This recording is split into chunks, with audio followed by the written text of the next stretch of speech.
오늘도 예배 가운데 하나님의 은혜와 영광이 충만한 우리 성도님들 되시기를 축복합니다. 오늘 2월 마지막 주 예배이긴 합니다만 우리 만민 신앙 캠페인을 한번 해야 되겠다 하는 감동이 왔습니다. 그래서 오늘 제가 늘 첫째 주에 했었는데 오늘 우리 마지막 주이지만 꼭 한번 해보고 싶었습니다. 우리 한번 같이 준비하겠습니다. 우리 만민 신앙 캠페인 준비!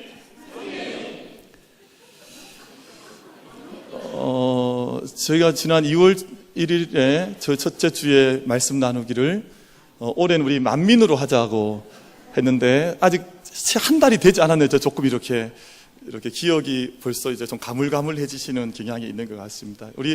제가 좀 묵상을 해봤는데 우리 주님이 좋은 것 같아요. 오늘 정답을 하신 거예요, 사실은. 우리 한번 2017년 만민신앙 캠페인 준비. 우리는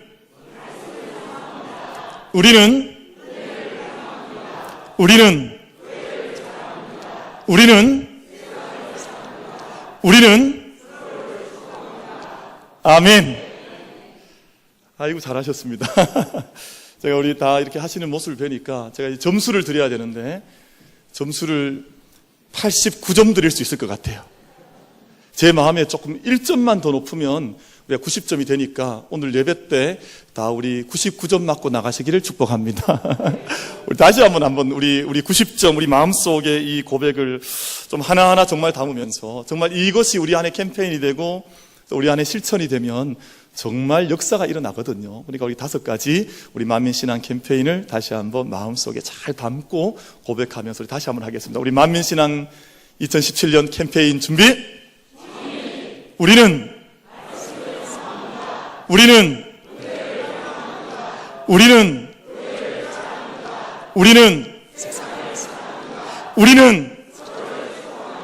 아멘.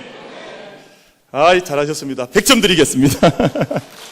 잘하셨습니다. 아이고야 너무너무 잘하셨습니다. 우리 마지막 우리 캠페인의 구호가 서로를 축복합니다라는 고백인데 우리 서로 좌우에 계신 분 한번 축복했으면 좋겠습니다. 하나님께서 집사님을 사랑하십니다. 우리 한번 축복하겠습니다. 하나님께서 자매님을, 성도님을, 형제님을 사랑하십니다. 아멘. 우리 시온 찬양대 오늘 너무 찬양 감사했습니다. 정말 제가 그냥 드리는 말씀 아니고 2017년 들어와서 가장 영광스러운 찬양을 하나님께 드린 것 같아요. 우리 준비하여 올려드린 우리 찬양대 정말 기이했습니다. 또 얼마나 센스가 좋으신지 사순절 들어가는 그 준비의 찬양을 하나님 앞에 사순절로 함께 걸어갑니다 하는 그 찬양을 올려드렸거든요. 우리 하나님께 영광의 박수를 우리 시온 찬양대의 감사와 격려의 박수를 한번 같이 한번 드리겠습니다.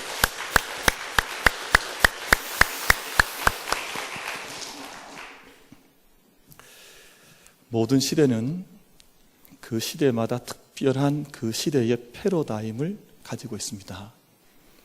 그 시대의 패러다임을 다른 말로 표현하면 그 시대의 시대 정신이라고 표현을 하기도 합니다. 과거에 산업혁명이 처음 일어났을 때에는 그 시대 정신은 양에 있었습니다. 양의 시대. 그래서 산업혁명을 통해서 어마어마한 생산을 공장과 산업 현장에서 엄청나게 만들어내는 양이 중요했던 시대를 과거에 우리는 역사는 경험을 했습니다. 양의 시대 때 만들어졌던 상품들을 가리켜서 제품이라고 불러요. 이때는 큰 어떤 의미는 들어있지 않은데 우리가 이 제품을 만들었다. 그 양 자체로 만족했던 때가 있었습니다. 시간이 지나면서 양의 시대가 지나가고 그 다음에 온 시대가 질의 시대입니다. 사람들이 양보다는 질이 중요하다고 하는 것을 깨닫게 되었고 그 질을 성취할 수 있는 기술력이 중요하다고 하는 기술에 대한 갈망이 있던 때가 있었습니다. 기술 보국, 기술을 통해서 나라를 세워나가는 일에 온 나라가 매진했던 그런 때가 있었습니다. 이때는 제품이라는 말보다는 상품이라는 말이 더 많이 쓰였습니다. 이 기술을 통해서 좋은 상품을 만들어야 한다. 이런 생각을 많이 하고 온 나라가 또 온 백성들이 이 일을 위해서 달려갔던 때가 있었는데 지금 21세기 오늘 저희가 살고 있는 시대는 이제 양의 시대를 지나 그리고 질의 시대를 거쳐서 오늘은 격의 시대라고 부릅니다. 이제는 하나의 품격, 무형의 자산인, 보이진 않지만 뭔가 그 안에 있는 어떤 내용성, 어떤 격 때문에 그것을 평가하는 격의 시대로 이제는 우리가 들어왔다고 평가하는 사람들, 이야기하는 사람들이 많이 있습니다. 사람들이 이제는 상품을 찾는 것이 아니라 상품을 지나서 명품을 찾습니다. 이게 어마어마한 크기나 양이 아니라 작지만 소박하지만 사람들이 볼 때는 대단히 평범한 것 같지만 그 안에 뭔가 얼이 담겨있는, 정신이 담겨있는 명품의 사람, 또 명품의 자리를 찾기 위해서 많은 사람들이 신경을 쓰는 그런 시대로 우리가 함께 진입해 들어오게 됐습니다. 자본 중에 중요한 자본들이 많이 있는데요. 인적 자본, 또 경제적 자본, 사회적 자본, 이런 자본들이 튼튼해야 한 사회가 건강하게 서가게 되는데, 지금도 물론 이런 모든 캐피탈, 이 자본이 대단히 중요합니다만 지금 모든 사람들에게 가장 중요하게 생각되는 하나의 자본이 바로 문화 자본이에요. 그 안에 어떤 문화적 그릇을 만들고 잘 담아내지 못하면 격이 떨어지는 거예요. 그러니까 다른 모든 모양을 겉으로 잘 만들어 놓았다 할지라도 그 안에 뭔가 다른 얼이 담겨있는, 스피릿이 담겨있는, 그 안에 정신이 담겨있는 어떤 것들을 담아내 놓아야 그 안에 문화적 자본이라고 말을 하지, 그 외에 어떤 외적인 것들이 많이 있다고 해서 그것이 정말 결정적인 자본이라고 말을 하지는 않습니다. 그래서 문화 자본이라는 말을 다른 표현으로 하면 격이라고 표현을 할 수가 있습니다. 국가에도 격이 있습니다. 나라의 격이 있는데, 중국이 대단히 큰 대국이라고 하는 것은 온 세계가 다 인정을 하지만 중국이 정말 국가의 대국다운 격을 가지고 있는가 하는 것에 대해서는 사람들이 고개를 갸뚱거립니다. 이 정말 대국다운 격을 가지고 이 지구 공동체의 질서를 위해서 기여하고 있는가를 물으면 사람들이 고개를 조금 갸우뚱거리는 겁니다. 반면에 스위스 같은 나라, 네덜란드 같은 나라는 작은 나라이지만 그 나라는 뭔가 어떤 격이 있는 것 같은 나라이다. 우리가 다 가보지 못했습니다. 저도 가보지 못했지만 네덜란드, 스위스 이런 나라의 이름을 떠올리면 그 나라는 격이 있는 것 같다 하는 느낌을 받는 거예요. 나라, 예술, 건물 모든 것 속에 격이 있고, 심지어는 우리 사람들에게도 신앙에도 격이 있습니다. 믿음에도 격이 있습니다. 믿음이 그저 믿음이 아니라 믿음을 세워가는 그 안에 정말 믿음다운 믿음을 만들어가는 믿음의 격들이 그 신앙의 걸음 속에 다 담겨져 있다 하는 그런 말씀입니다. 연세대학교 의대 교수이신 김진명 교수라는 분이 작년 12월 달에 격의 시대라고 하는 책을 출판을 하셔서 이미 지난 한 달 만에 1월 달에 4세 몇 판을 벌써 이렇게 찍어냈습니다. 그 격의 시대라고 하는 책에서 격이 있다고 판단되는 기준이 몇 가지가 있는데, 중요한, 이것은 격이 있다고 판단할 만한 중요한 기준이 되는 기준 3가지를 말씀을 하셨습니다. 첫 번째는 숙성 시간이에요.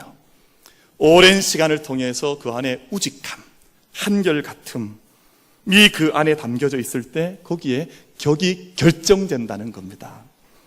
오랜 시간을 통해서 그 안에 혼이 담겨지게 되고 정신이 담겨지게 되면 그 시간과 오랜 숙성의 시간을 통해서 그 안에 격이라고 하는 것이 사람들에게 다가오게 된다 하는 글을 썼습니다. 옛날에 제가 고등학교 때 읽었던 국어책에 나오는 그 수필들, 저는 고등학교 때, 중고등학교 때 국어책 읽으면서 은혜를 정말 많이 받았어요.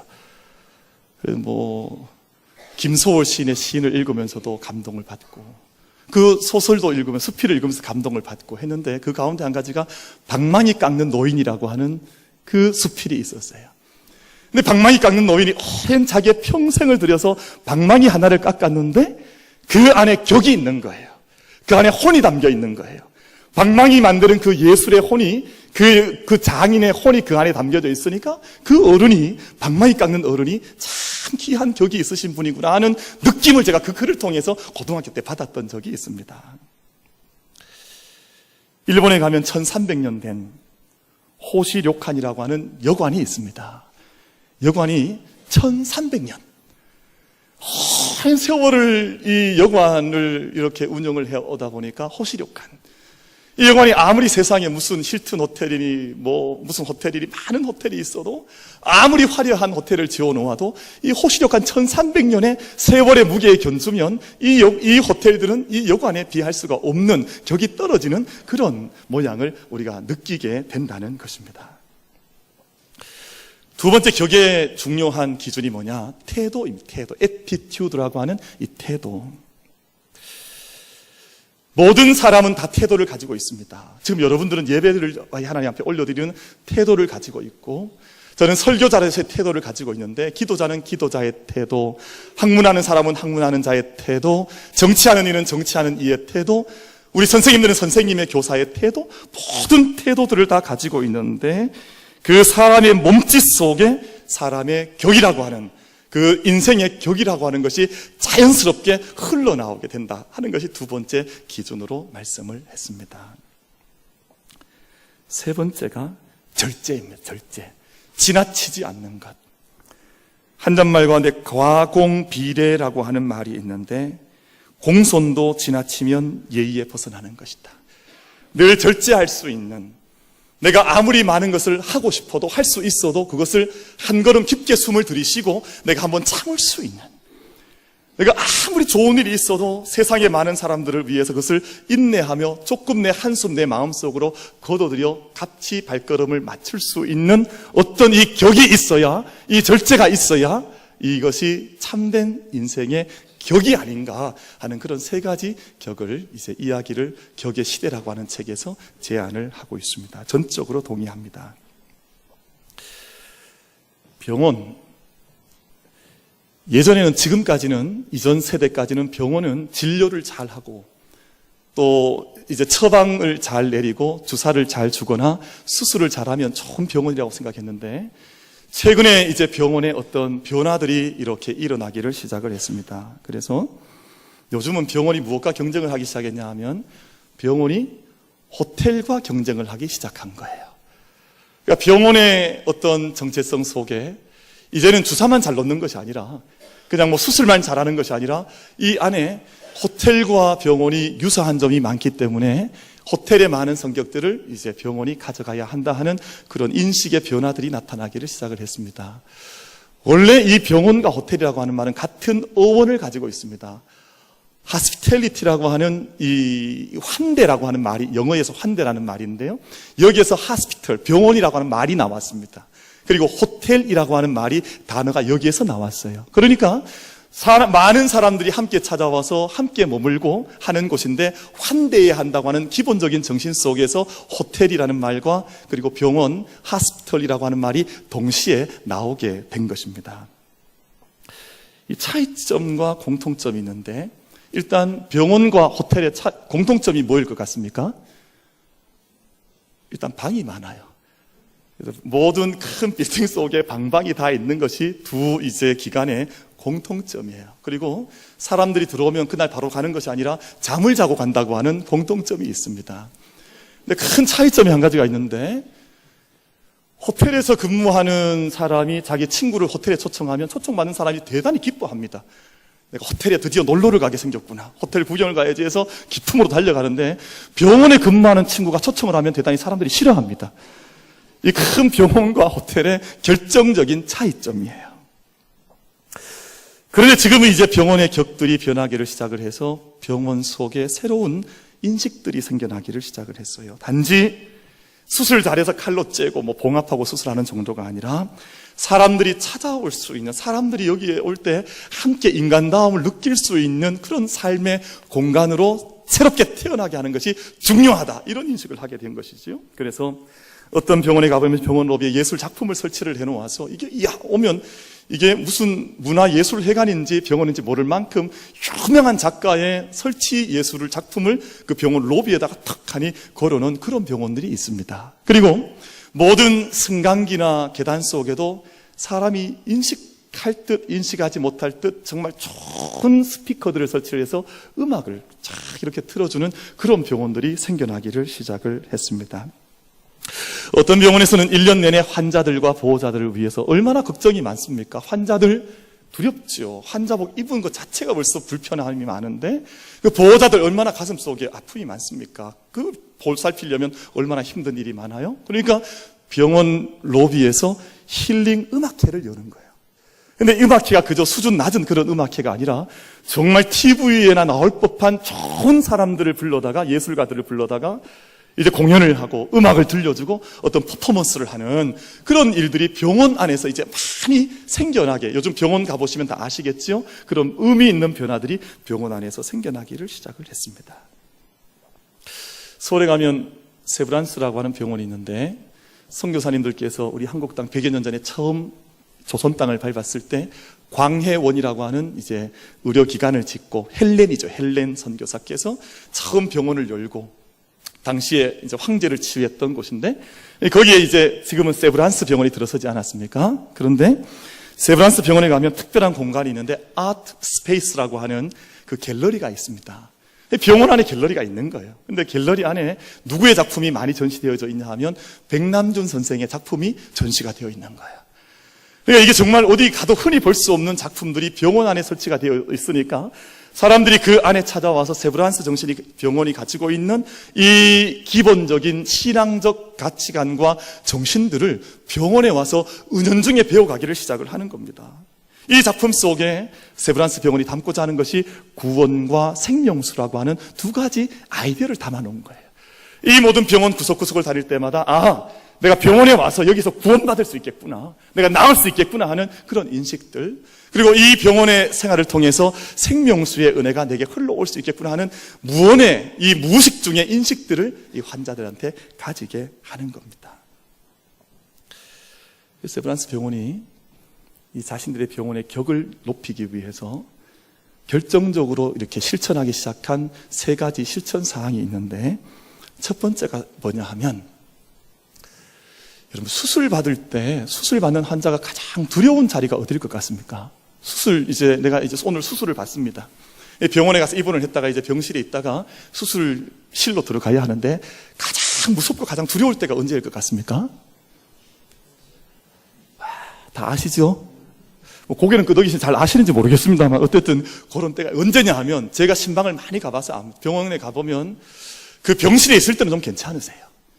그런데 이제 수술 매트로 수술대 위에, 이 수술 침대 위에 옮겨져서 가만히 누운 채로 복도를 지나갈 때, 그때 갑자기 환경이 바뀌면서 하얀 병원의 복도를 보면서 불빛이 위에서 나를 비추고 있으니까 그때가 우리 수술받는 성도님들이 가장 두려워하는 시간입니다. 근데 일단 수술실에 들어가 버리면 괜찮아요. 그때는 이제 이미 마취약 받아버리고 이제 잠이 들어버리니까 관계가 없는데 그때가 가장 두려운 거예요. 그래서 세브란스 병원에서 이제 아이디어를 내어서 다리가 부러져서 걷지 못하는 환자가 아니라면 수술실까지 자기 발로 걸어가게 하자.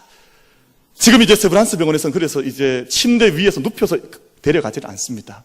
자기 발로 걸어갈 수 있으면 직접 자기 발로 걸어서 수술실까지 들어가게 하자.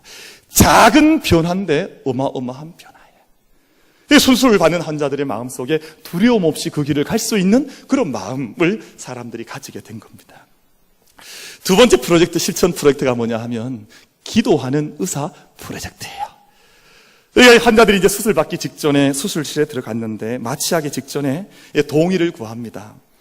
주치의 선생님, 수술실 간호사, 전공의 선생님, 우리 모든 의료진들이 수술이 성공적으로 끝날 수 있도록 최선을 다할 테니까 우리가 함께 기도해드려도 괜찮겠습니까? 묻는 거예요. 그러면 이 사람들이, 환자들이 그것을 좋습니다라고 말하면 집도하는 의사 선생님과 의료진들이 함께 손을 얹고 같이 기도해드리는 거예요. 근데 세브란스 병원에서 이렇게 기도하고 났더니 환자들이 낫는 확률이 훨씬 더 많아졌다고 하는 것을 통계적으로 알게 된 겁니다. 오늘 아침에도 저희가 이제 일부 예배를 준비하고 있는데, 우리 이제 대학생 중에 한 친구가, 우리 딸이죠, 어린 자녀가 목양실에 기도를 받으러 왔어요. 왜 왔냐? 이제 이번 주면 학교로 돌아간다는 거예요. 이번 주에 학기가 시작되는데 목사님한테 기도받고 갔으면 좋겠다. 그래서 제가 정말 간절하게 기도를 해줬습니다. 그러니까 이 기도받겠다고 하는 모든 일에 시작할 때, 학기를 시작할 때, 사업을 시작할 때, 이사를 갔을 때 하나님께서 그곳이 하나님 임재하시는 그런 땅이 베델이 되어서 하나님께 기도할 수 있도록 하고 가자 하는 이 아이디어를 세브란스 병원이 실천을 하기를 시작했더니 환자들 안에 아주 상징적인, 아주 의미 있는 변화들이 나타난 것을 발견을 하게 된 겁니다. 마지막 또 한 가지 변화가 뭐냐 하면, 환자를 위한 환경을 어떻게 하면 만들 수 있을까 고민을 하다가 안병동 세브란스 병원에 가면 긴 유리창이 있는데 유리 복도가 있습니다. 근데 그 전까지 유리 복도를 그냥 이렇게 가만히 비워두어서 밖에 경치를 볼 수 있도록 만들어 놓았는데, 그 복도에 하나님 말씀을 새겨 넣은 거예요. 처음에 이 말씀을 새겨 놓을 때 사람들 사이에 갑론을박이 많았습니다. 환자들이 정말 이 말씀을 좋아할까 볼까. 그런데 그 복도에 말씀을 새겨 놓았더니 환자들도 보호자들도 그 말씀을 지나가면서 읽고 용기를 가지고 기도를 하기 시작하는 거예요. 이게 말씀이 아무것도 아닌 것이 아니라 복도에 있는 그 말씀, 한 구절 말씀 아니에요. 저희가 무슨 말씀을 펼쳐 읽고 뭐 말씀을 끼고 사는 것도 아니라 그저 환자들이 병실을 오가면서 한 말씀을 읽는데 그 말씀 보면서 마음속에 용기가 생겨나고, 아, 하나님께서 나를 도와주시는구나 하는 그런 믿음을 사람들이 가지기를 시작한 겁니다. 그러면서 또 병원에서 무엇을 준비했는가 하니, 이 병원 속에 가게를 열어주기를 시작했는데, 처음 열었던 가게가 등산복 파는 가게였습니다. 이 등산복 파는 가게를 이렇게 열어놓았더니 남자 환자분들이 이렇게 지나가다가 등산복 가게에 앞서서 눈물을 흘리고 회개를 하는 거예요. 왜 그런가 하니, 내가 너무 열심히 인생을 달려오다 보니까 막 직장생활 열심히 하고 새벽별 보기 운동해서 아침에 나가서 밤늦게까지 일하고 이렇게 살아오다 보니까 내가 내 사랑하는 아내와 함께 손잡고 등산을 한 번도 못 해봤다는 것을 그 가게 앞에서 깨닫게 된 거예요. 그 앞에서 눈물을 흘리고 무슨 다짐을 하냐 하면, 내가 이번에 나으면 여기 걸려있는 이 등산복과 등산화를 신고 우리 가족과 함께, 아내와 함께 우리 자녀들 아들, 딸 손잡고 꼭 한번 등산을 가야지, 내가 꼭 한번 팔공산에 와야지, 이 생각을 이제 하면서 사람들이 그 앞에서 용기를 가지게 된 거예요. 그러면서 사람들의 회복 속도가 훨씬 더 좋아진다고 하는 것을 의료진들이 병원에서 이것을 발견하게 된 겁니다. 또 한 가지 어떤 가게가 들어섰는가 하니, 여성용 화장품 가게가 들어섰습니다. 왜냐하면 의사 선생님들이 발견한 거예요. 병원에서 무엇을 발견하냐 하면, 남성 환자들은 남성 환자, 이게 복합 합성어잖아요. 그러면 남자 환자들은 이 두 가지 단어 가운데 어디에 방점이 있냐면 환자의 방점이 있다는 것을 알게 됐어요. 남자 환자들은 어떻게 하냐 하면, 이렇게 좀 괜찮다가도 누가 이제 면회 오는 사람이 있으면 그때부터 병원에 넘어져요. 이렇게 팍 해서 그때부터 내가 아이고 다 죽어간다 막 이렇게 하는데, 여성 환자들은 다르다는 것을 발견했어요. 여성 환자, 같은 합성어인데 여성 환자들은 그때부터 몸을 다듬기 시작을 해요. 그래서 머리를 만지고 또 적어도 입술 정도는 칠하고, 그렇게 해서 이제 면회객들을 받는다는 것을 발견하게 된 거예요. 아무리 환자이지만 지금 환자가 중요한 것이 아니라 여성 환자에게는 여성이 중요한 거예요. 그래서 그 병원 안에 이 화장품 가게를 열어놨더니 어린 아이들부터 해서 이 80대, 90대 할머니들까지 그 화장품 가게에 와서 화장을 하고 하면서 그 마음의 기쁨이 일어나는 것을 이 병원에서 알게 된 거예요. 병원이 얼마나 많이 변해가는 겁니까? 그저 양냄새 풀풀 풍기는, 옛날에 병원에 가면 양냄새가 얼마나 많이 났는지, 소독약 냄새 얼마나 무서웠는지 모릅니다. 그런데 병원이 가지고 있는 하나의 모습과 양상, 격 자체가 많이 변화가 된 것입니다. 병원의 격이 변한다고 하면, 병원의 격이 있다고 하면 한 사람 한 사람 우리 인생들, 또 우리 믿음, 또 우리 교회에도 격이 있어야 할 줄로 믿습니다. 그럼 세상의 기관들인 병원과 세상의 많은 것들이 격에 대한 고민을 많이 해서 이제는 모든 자본 가운데에서 문화 자본이야말로 가장 중요한 자본이라고 이야기하는, 공감하는 시대가 되었는데, 신앙인의 격, 믿음의 격, 품격. 그럼 신앙이 다 같지 않습니다. 믿음이 다 같지 않습니다. 아주 저등한 믿음이 있고요, 정말 영광스러운 하나님 말씀 받아서 그 말씀 앞에서 신앙의 격을 영광스럽게, 정말 아름답게, 정말 진리 가운데 걸어가는 그런 믿음의 격이 있는데, 오늘 우리 함께 예배하는 우리 만민의 모든 성도들께서는 믿음의 격을 하나님 앞에서 늘 그 사명을 다 이루어갈 수 있는 은혜가 주님 앞에서 이루어지게 되기를 주의 이름으로 축원을 드리겠습니다. 우리 격이 너무너무 중요합니다. 우리 격을 잘 알려면 우리가 깊이 묵상해야 하는 말씀이 있는데, 바로 오늘 본문 말씀 에덴 동산을 가만히 들여다보면 우리 신앙의 격을 어떻게 만들어 가야 할지를 알게 됩니다. 왜냐하면 그 동산을 하나님께서, 에덴 동산을 하나님께서 울타리를 치시고 하나님께서 직접 만들어주셨던 동산이요 삶의 터전이었기 때문에 이 에덴 동산을 가만히 잘 깊게 들여다보면 어떻게 하면 우리 믿음의 격과 신앙의 격이 높아 아름답게 고양될 수 있는가를 이 말씀을 통해서 우리가 발견을 할 수가 있는데, 먼저 에덴이라고 하는 말의 의미가 중요합니다. 에덴이라고 하는 말의 의미. 그러면 에덴이라고 하는 이 단어는 기쁨이라고 하는 뜻이에요. 다른 뜻이 아니라 기쁨의 동산이에요. Garden of Joy라고 하는 그런 뜻을 가지고 있습니다. 그럼 신앙과 우리 믿음은 본질이 기쁨에서 출발을 하거든요. 복음이 뭡니까? 복된 소식, 기쁨의 소식이 복음 아닙니까? 여기에서 신앙이 출발하는데, 올해 제가 계속해서 거듭 우리 신앙의 명제와 주제로 삼고 묵상하는 말씀이 바로 로마서 1장 16절 17절 말씀인데요. 내가 복음을 부끄러워하지 아니하노니 이 복음은 모든 믿는 자에게 구원을 주시는 하나님의 능력이 됨이라. 첫째는 유대인에게요 또한 헬라인에게로다. 복음에 하나님의 의가 나타나서 믿음으로 믿음에 이르게 하나니 기록된 바 오직 의인은 믿음으로 말미암아 살리라. 이게 복음이요 신앙의 정수요 핵심이에요. 그러니까 이 무슨 말이에요? 우리가 믿음 밖에 있을 때, 하나님 알지 못할 때 우리가 사망과 저주와 정말 어두움의 저주 가운데 빠진 것 같은 인생을 살았던 사람들이 오직 하나님의 의로 말미암아 은혜로 인하여 우리가 하나님의 복음에서 복음에 이르게 되는, 믿음에서 믿음에 이르게 되는 그 은혜 속에 들어왔으니 이 어찌 기쁘지 아니한가 하는 그런 말씀 아닙니까? 우리가 믿음 안에 들어와 있다고 하는 이 믿음의 말씀과 명제 하나만으로도 다른 어떤 것과도 바꿀 수 없는 기쁨의 은혜를 날마다 누려나갈 수 있는 우리 모든 성도님들이 될 수 있게 되기를 축원을 드리겠습니다. 사도 바울께서 빌립보서 4장 4절 말씀, 빌립보서는 기쁨의 서신입니다. 여러분 이번 한 주간에 혹여 시간이 되시면 빌립보서를 많이 혹여 읽어보시거나 묵상하시면 좋겠는데, 기쁨이 얼마나 강력하게 선포되는지 모릅니다. 주 안에서 항상 기뻐하라. 내가 다시 말하노니 기뻐하라. 데살로니가전서 5장 16절 말씀 17절 말씀, 항상 기뻐하라. 쉬지 말고 기도하라. 범사에 감사하라. 이는 그리스도 예수 안에서 너희를 향하신 하나님의 뜻이니라. 기쁨이 하나님의 뜻이라고 말씀했습니다.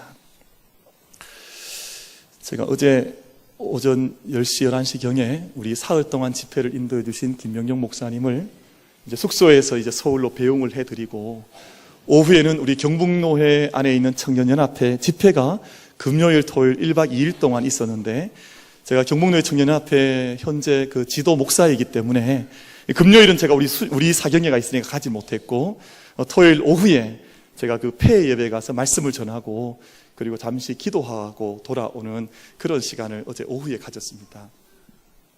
청년들이 수련회를 어디서 했는고 하니 저희들 곁에 있는 내당교회에서 대구 우리 경북 지역에 있는 청년들이 함께 모여서 이제 수련회를 했는데, 내당교회 교육관 4층에서 이 수련을 한 겁니다.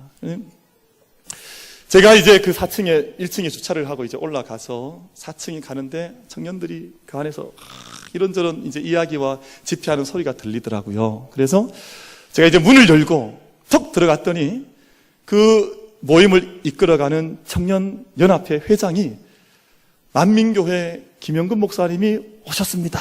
이러니까 저 깜짝 놀랐어요. 청년들이 이야 막 한호성을 목사님 하고 막 박수를 막 뜨겁게 치는데, 제가 이 청년들이 다 이렇게 어떻게 좀 됐나 이렇게 생각을 좀 했어요. 얼마나 기뻐하는지. 제가 뭘 해준 것도 아니고, 제가 뭘 가서 무슨 말을 한 것도 아닌데 그냥 문 열고 들어간 것밖에 없는데 막 기뻐하는 거예요. 그래서 제가 그 모습 보면서 가슴이 좀 뜨거웠습니다. 청년이 뭔가? 이 인생의 젊은 때를 보내가는 청년들의 장점과 그 은혜의 요소가 뭔가? 그 청년들 제가 가만히 보니까 기쁨의 이유가 있는 것 같아요. 보니까 이 남자 청년들, 여자 청년들 같이 있으니까 그 자체가 기쁜 것 같아요, 보니까. 이게 뭐 기쁘지 말라 그래도 이 청년들 기뻐할 수밖에 없는. 그런데 이 기쁨이 있으니까 이 믿음의 기쁨이 있고 또 함께 교제하는 기쁨이 있고 예배 안에서 함께 만나서 사귄다고 하는 기쁨이 있으니까 저 같은 사람이 들어가도 기뻐하더라고요. 그 안에 있는 기쁨의 은혜가 이 청년들한테 흘러나오는 것을 제가 경험을 하게 됐습니다. 그 기쁨이 에덴 가운데 죄가 들어오게 되면서 기쁨이 탄식으로 변하지 않았습니까? 그 기쁨이 절망으로 변하지 않았습니까? 여러분, 죄가 있는 곳, 믿음이 없는 곳에는 반드시 불안과 염려와 금심과 걱정과 탄식이 흘러나올 수밖에 없는데, 여러분, 우리의 삶 속에, 우리 영혼 속에, 이 재단 가운데, 여러분 가정 속에 정말 기쁨의 동산, 에덴 동산이 되어져서 우리 영혼 자체가 에덴 동산이 되어져서 누구를 만나든 무엇을 하든 어떤 사명을 감당해 나가든 기쁨의 능력 가운데 달려갈 수 있는 우리 모든 예배자들이 되기를 주님의 이름으로 축원을 드리겠습니다. 젊은 부부가 이제 결혼을 하고 이제 아기를 이제 잉태를 하고 출산을 하게 되면 요즘 젊은 엄마 아빠를 보면 심혈을 기울여 준비하는 것이 있습니다. 그게 뭐냐 하면 이 태어날 아기의 방을 준비하는 거예요. 그 방에 이제 남자아이가 뱃속에 있으면 요즘도 다 알잖아요. 남자인지 여자인지. 그러니까 남자아이가 태어날 것 같으면 좀 푸른색, 파란색 벽지로 방을 잘 단장을 하고 또 여자아이가 태어날 것 같으면 분홍색 벽지로 잘 단장을 해서 방을 꾸밉니다. 벽지를 만들고 나면 거기에 이제 아이가 잘 수 있는, 누울 수 있는 예쁜 가구들을, 침대를 이제 넣고 그 침대 위에다가 이제 인형을 달지요. 그 위에 이렇게 뱅글뱅글 돌아가는 것을 아이가 이렇게 쳐다보면서 눈 운동을 할 수 있는. 애기들 안 키워보셨습니까? 지금 제 눈빛을, 제가 눈빛을 보니까 거의 애기를 안 키워보신 것 같은데 어쨌든 그래요. 그런 게 있습니다. 그래서 이 방을 잘 준비해 나가는, 이 방 자체가 뭐냐 하면 기쁨의 방이에요. 그래서 아이가 이제 입게 될 베네 쪼고리, 아이가 이제 신어야 할 양말, 뭐 이런 옷가지들을 다 준비해 놓으면 엄마 아빠는 그 방에 들어가면 이게 기쁨의 동산이라. 이 방을 보면 얼마나 좋고 즐거운지 그 방에 들어갈 때마다 이제 아기가 태어나면 이 안에서 얼마나 행복하게 자라는가. 이게 이제 어머니 아버지의 기대 아닙니까? 에덴 동산이 바로 그런 땅입니다. 하나님께서 모든 것들을 다 준비해 놓으시고 거기에 모든 것을 창설하시고 준비하신 후에 아담과 하와를 그 안에 넣어주신 거예요. 저는 왜 목회를 시작했느냐? 제가 목회를 뭐 여러 가지 이유가 있습니다만 뭐 은혜 받고 기도하고 뭐 이런 것도 있는데 제가 어릴 때 보았던 경험했던 교회는 기쁨의 교회였어요. 교회 가니까 너무너무 정말 좋은 거예요. 이게 제가 중학교 2학년 때 목회의 길을 제가 다짐하고 기도를 시작했는데요. 교회 가니까 너무너무 좋은 거예요. 그렇다고 저희 집이 행복하지 않았던 건 아닙니다. 저희 집도 대단히 행복한 집안. 어릴 때 너무너무 사실은 기도 가운데 그 어머니의 기도가 너무너무 간절해서 그 기도의 은혜를 알고 있습니다. 근데 교회 가면 더 좋은 거예요. 중학교 2학년, 3학년 때 제가 집에 가서 잠을 자지 않고 교회에서 잠을 잔 날 수가 많았습니다. 그 교회에 가서 기도하는 것이 얼마나 좋은가. 교회에 가서 하나님의 품에 내가 안기는 느낌이 얼마나 좋은가. 성전에 들어오는 빛도 좋았습니다. 우리 아침에 이렇게 예배당에 아침에 제가 9시 일부 예배를 우리 어린 주일학교 때 가보면 유리창 스테인 그라인드를 통해서 이 빛이 들어오는데 그 빛을 통해서 반사되는 먼지도 좋았어요. 이 얼마나 기쁜지, 얼마나 좋은지 기쁨의 집이온 것이었어요. 저는 평생 교회 살면 늘 기쁠 줄 알았어요. 제가 살아보니 그게 좀 아닌 것도 알게 됐어요. 그러나 우리 믿음의 근원, 참된 교회라면, 참된 가정이라면 하나님께서 만드신 기쁨의 동산의 은혜를 저희가 잃어버리지 말고 내가 이 하나님의 은혜 가운데 살아가는 내게 베풀어 주신 하나님의 동산, 이 기쁨의 동산을 우리 모든 믿음의 자리에서 날마다 경험하고 날마다 이루어가고 날마다 그것을 위해서 눈물로 씨앗을 뿌리며 기쁨으로 하늘 거둘 수 있는 우리 모든 예배자들이 되시기를 주의 이름으로 축원을 드리겠습니다. 에덴 동산이 많았던 것 한 가지가 있는데요. 나무가 많았습니다.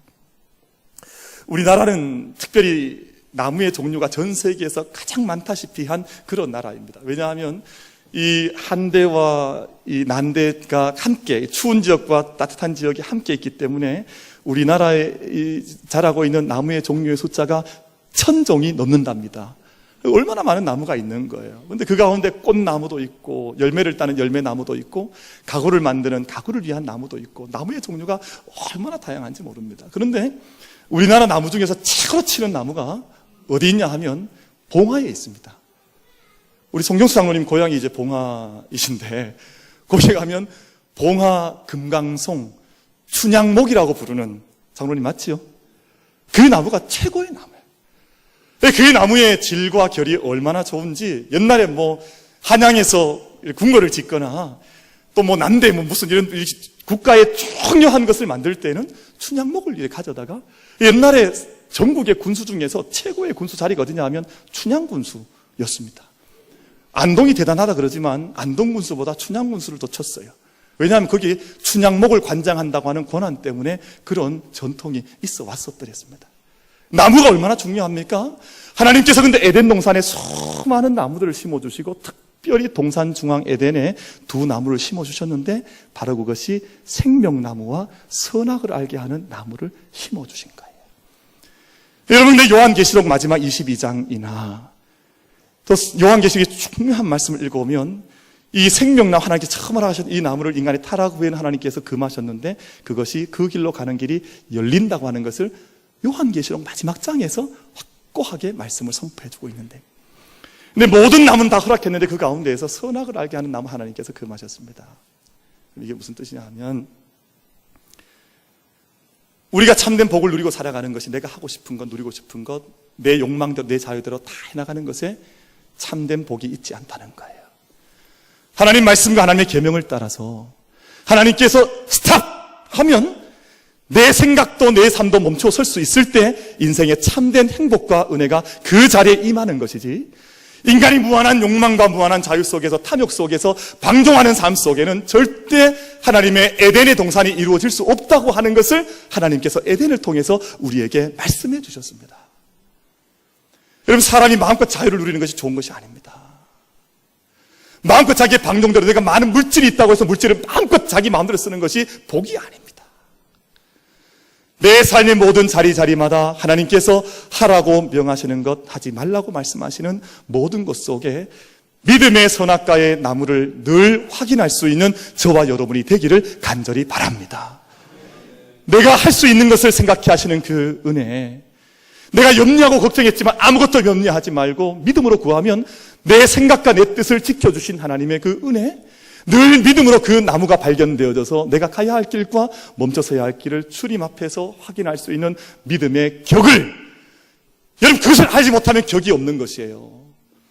내가 하기 싫으나 하나님께서 말씀 주셔서 내게 가라고 하시면 그 말씀에 순종할 때 믿음의 깊고 깊은 격이 나타납니다. 내가 이 생각도 하고 싶고 이 일도 하고 싶지만 내가 그것을 멈추어 설 수 있을 때, 멈추어라 할 때 거기에서 영적인 깊고 깊은 격이 나타나는 것이죠. 에덴 동산에 또 한 가지 있었던 것이 강이지 않습니까? 비손, 기혼, hitdekel, 유브라데라고 하는 그 네 강이 온 사방에 이렇게 있었는데요. 중요한 메시지가 뭐냐 하면, 이 강이 그 발원지 근원이 그 에덴 동산에만 머물러 있었다는 것을 말씀하는 것이 아니라, 에덴에서 발원한 기손, 비온, hitdekel, 유브라데라고 하는 네 강이 온 사방을 향해서 흘러나가서 온 땅을 살리는 생명의 땅 근원이었다고 하는 것이 중요합니다. 우리 만민교회는 좀 특별한 교회입니다.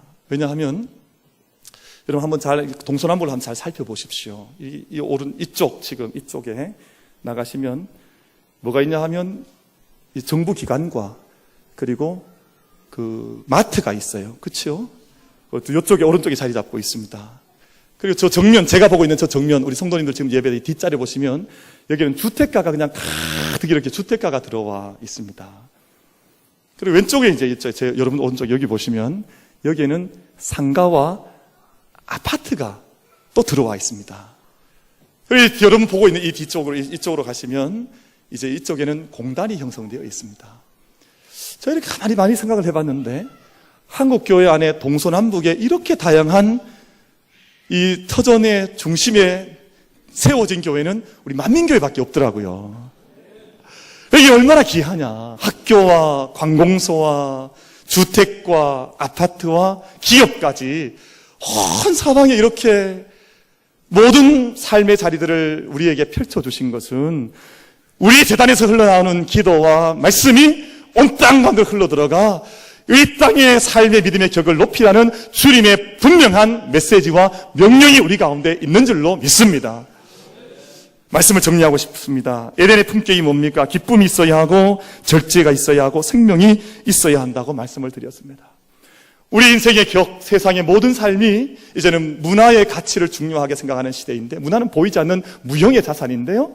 여러분, 이 재단이 정말 깊고 깊은 믿음, 크고 높은 하나님의 믿음을 향한 간절함, 이 모든 것들이 함께 어우러지고 함께 얽혀져 영적인 격, 기쁨과 절제와 생명이라고 하는 이 믿음의 격을 온 세상 가운데 증거하고, 그 능력 속에 우리의 삶의 터전, 가정도 세워가고 기업도 세워가며 이 땅을 정말 어려운 가운데 이 땅을 정말 복되게 바꿔갈 수 있는 은혜가 이 재단으로부터 시작될 수 있게 되기를, 또한 여러분들로부터 시작될 수 있게 되기를 주의 이름으로 축원을 드리겠습니다.